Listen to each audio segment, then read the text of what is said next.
My mother was the consummate storyteller. She could conjure up a story at the drop of a hat. She could weave a story about family, present, or generations before. She could tell you about her friends. She could weave stories about the neighbors, the community, the church.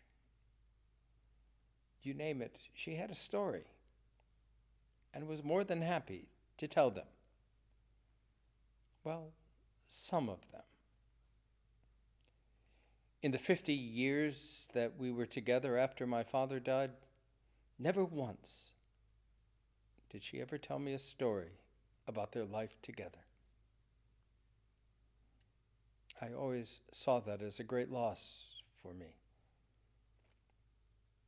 And as we both grew older, I had a nagging suspicion that there were far more stories that went untold. Dark stories. Not necessarily involving my father, but even years prior. Stories that had deeply affected her life and that she still carried with her. It was my prayer, particularly in those last months when we spent so much time together, that she would finally let those stories go and I would hear them and understand.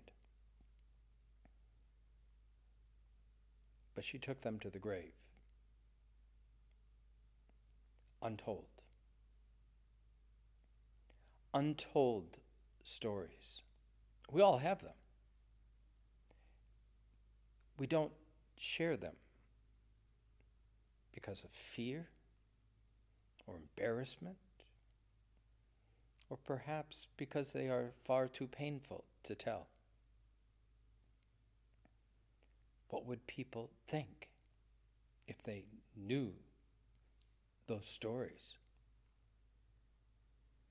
And so they go untold, at least to others.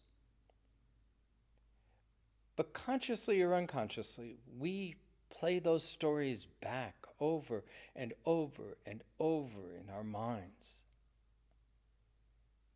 They affect how we see ourselves, how we see others, even how we see God and the world.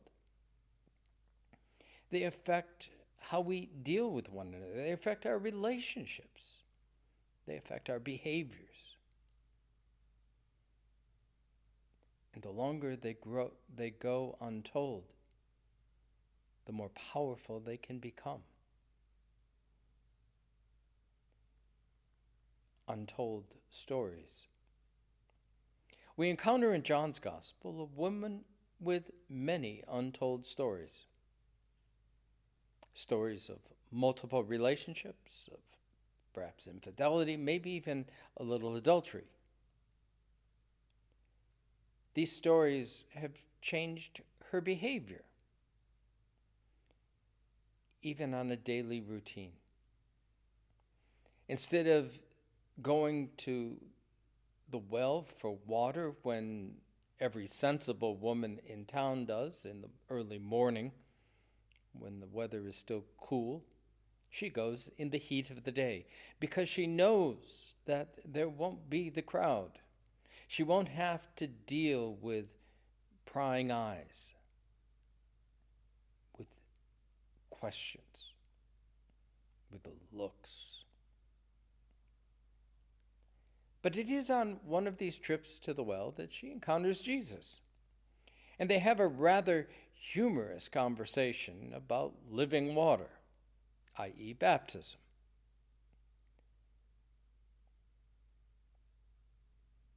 And then Jesus exposes all her untold stories.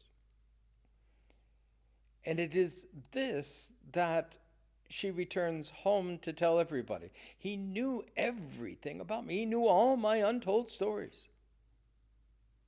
Could he be the one we've been waiting for?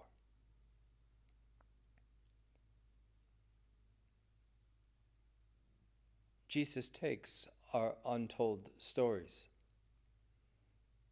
and wraps them in his story, a story of death and dying, a story of new life. He invites us week after week, day after day, to come to the well, to the living waters of new life, where our stories are not forgotten,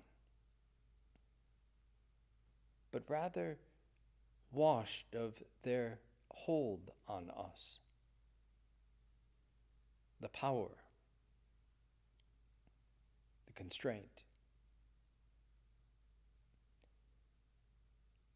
He washes it clean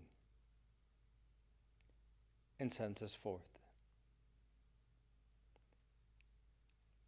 For you see, he knows all our untold stories, and yet loves us anyway. That is the nature of God's story.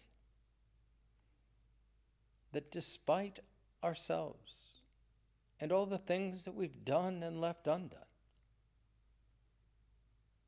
he still loves us. Is willing to hear our untold stories again and again,